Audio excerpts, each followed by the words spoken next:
হঠাৎ করে ইচ্ছে হলো মাটির চুলায় আজকে রান্না করব, তো যেই ভাবা সেই কাজ, সবকিছু গুছগাছ করে চলে আসলাম রান্না করতে। হ্যালো এভরিওয়ান, আসসালামু আলাইকুম, welcome to Ayaan daily blogs. সবাই কেমন আছেন? আশা করি ভালো আছেন। আমরা আলহামদুলিল্লাহ ভালো আছি। তো অনেক দিন ধরে ইচ্ছা ছিল একটু মাটির চুলায় রান্না করব, তো যার জন্য যেই ভাবা সেই কাজ আর কি রান্না করতে চলে আসলাম। তো আজকে আমি ইলিশ মাছ রান্না করব সিম দিয়ে। তো শীতের সবজি আর কি, সেটা দিয়ে আমি ইলিশ মাছ দিয়ে রান্না করব। আশা করি আপনাদের ভিডিওটা ভালো লাগবে। তো চলুন রান্না বান্না শুরু করি। তো ফার্স্টেই আমি কিন্তু মাছটা কেটে নিচ্ছি। তো মাছটা সুন্দরভাবে আইস ছাড়িয়ে তারপর আমি কিন্তু কেটে নিচ্ছি।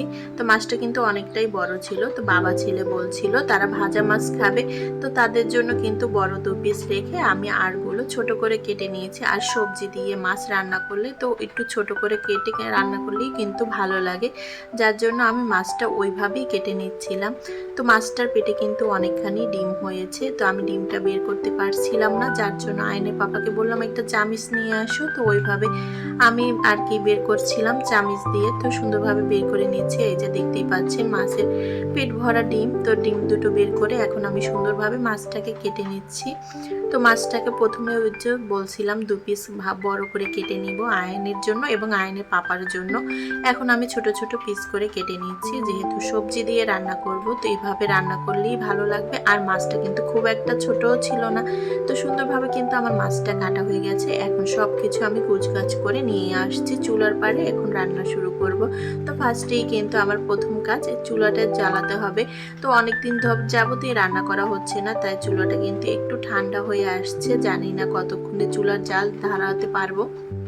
তো যাই হোক, এই তো এখানে লাকড়ি দিয়ে আমি চুলার জালটা এই প্লাস্টিক দিয়ে জ্বালাচ্ছিলাম। তো সবসময় আমি কেরোসিন দিয়েই জ্বালাই, কিন্তু আজকে ছিল না, যেহেতু অনেক দিন যাবতই রান্না করি না, যার জন্য এই যে প্লাস্টিক দিয়ে জ্বালাচ্ছিলাম। তো সুন্দরভাবেই ধরে গিয়েছিল লাকড়িগুলো, যেহেতু শুকনো ছিল। তার এদিকে আমি কিন্তু মাছগুলো ম্যারিনেট করে নিচ্ছি আর কি, মশলা দিয়ে মাখিয়ে নিচ্ছি ভাজার জন্য।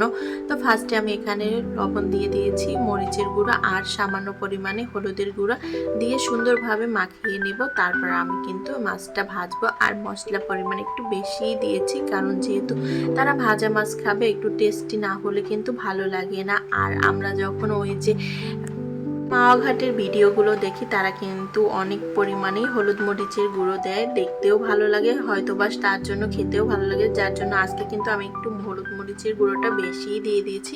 আর দেখতে দেখতে এদিকে কিন্তু আমার চুলার জালটাও ধরানো হয়ে গিয়েছে। এখন আমি কড়াই বসিয়ে দিয়েছি মাছ ভাজার জন্য। তো সুন্দরভাবে চুলার জালটা হচ্ছে। এখন আমি এখানে সরিষার তেল দিয়ে দেব। আর সরিষার তেলের ইলিশ মাছ ভাজা খেতে কিন্তু খুবই ভালো লাগে। কারা কারা খেয়েছেন অবশ্যই কমেন্ট করে জানাবেন। আর আয়নের বাবা কিন্তু মাছ ভাজা খেলে আমাকে ইলিশে আর কি সরিষা তেলেই ভাজা হয়। তো এই তো সরিষা তেলের ভিতরে এখন আমি সব মাছগুলো ভেজে নিচ্ছি। আর যেগুলো আমি রান্না করব সেগুলো অল্প পরিমাণে ভাজবো, আর তাদেরকে যেটা খেতে দেবো সেটা একটু ভালোভাবে মুচমুচে করেই ভাজবো। আর এদিকে বাহিরে কিন্তু বৃষ্টি হচ্ছে, টিপ টিপ বৃষ্টি, ভালোই লাগছে বাহিরে বসে রান্না করতে। আর এই যে আমার মুরগি, মাশাল্লাহ বলবেন। আর অনেকগুলোই মুরগি ছিল, মরে গিয়েছে, কয়েকটা আছে, এগুলোই ডিম পারে, সেটাই আয়নকে খাওয়াই। আর এদিকে কিন্তু আমার মাছটা কিন্তু হালকাভাবে এক পাশ হয়ে গিয়েছে, এখন আমি উল্টে দিচ্ছি। উল্টে পাল্টে 2 পাশ ভেজে যেগুলো আমি রান্না করব সেগুলো তুলে নেব। তো সুন্দরভাবে দেখতেই পাচ্ছেন উল্টে দিচ্ছে। এই যে এখন কিন্তু বাকি মাছগুলো আমি এখন তুলে নেব, যেগুলো রান্না করব। আর ওই দুটো এখন একটু মুচমুচে করে ভাজবো। আর যে মাছের পেটিটা আছে, অনেকেই দেখি খায় না, ফেলে দেয়, আবার অনেকে খুব পছন্দ করে খায়, কিন্তু আমার আয়নের বাবা কিন্তু খুব পছন্দ করে মাছের পেটিটা। আর সাধারণত সবসময় ভেজে তাকেই দেওয়া হয়।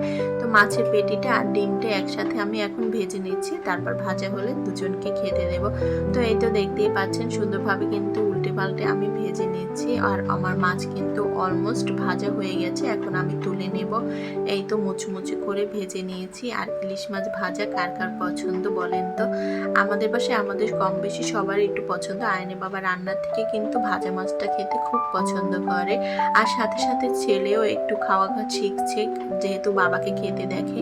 তো এখানে বাকি যে তেলটা ছিল মাছ ভাজার, আমি কিন্তু অনেকখানি তেল দিয়েই মাছটা ভেজে নিয়েছি। তারপর সেই তেলটা দিয়ে এখন আমি তরকারিটা রান্না করব। তো পেঁয়াজ কুচি এবং কাঁচামরিচ কুচি দিয়ে দিচ্ছি। বরিশাল অঞ্চলে সবাই কিন্তু ইলিশ মাছটা সিম্পলভাবেই রান্নাটা পছন্দ করে, যেহেতু ইলিশ মাছের ঘ্রাণটা কিন্তু তাহলে খুব ভালোভাবে পাওয়া যায়। তো সেভাবেই রান্না করছি পেঁয়াজ এবং কাঁচামরিচ দিয়ে। আর রসুন দিলে কিন্তু এই মাছের ঘ্রাণটা কিন্তু নষ্ট হয়ে যায়, ওভাবে পাওয়া যায় না।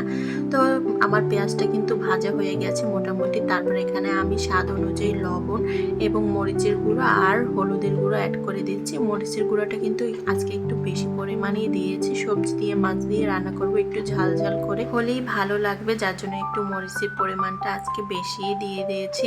তো এই তো আমার মশলাটা পানি দিয়ে কিন্তু আমি ভালোভাবে কষিয়ে নিয়েছি। আর মশলা কষানোর পরে কিন্তু আমি সবজি দিয়ে এখানে কষিয়ে নেব। তো এখানে সিম নিয়েছিলাম, খুব কম পরিমাণে নিয়েছি। আর মাছের মধ্যে অনেকগুলো সবজি দিলে আমার ভালো লাগে না, একটু কম পরিমাণে সবজি দিয়ে মাছ রান্না করলে সবজিটা খেতে কিন্তু দারুণ লাগে এবং মাছটাও খেতে ভালো লাগে। তো সবজি দিয়ে কিন্তু আমার কষানো হয়ে গেছে। এখন আমি ঝোলের পানি দিয়ে দিচ্ছি এবং একসাথে মাছটাও দিয়ে দিয়েছি। মাছটা দিয়ে কিন্তু আমি ঢাকনা দিয়ে রান্না করে নেব যতক্ষণ না সিমটা সেদ্ধ হয়ে যায়। তো সুন্দরভাবে নেড়ে চেড়ে দিচ্ছি। এখন ঢাকনা দিয়ে কিন্তু আমি 5 মিনিটের মতন রান্না করে নিয়েছি। এখন আমি ঢাকনা তুলে দেখব কি অবস্থা।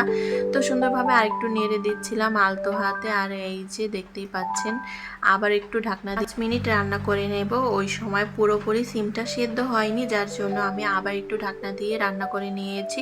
আর আজকে একটু হালকা পরিমাণে ঝোল রাখবো। তো এই তো সুন্দরভাবে কিন্তু আমার সিমটা সেদ্ধ হয়ে গেছে। এখন আমি ধনেপাতাটা অ্যাড করছি।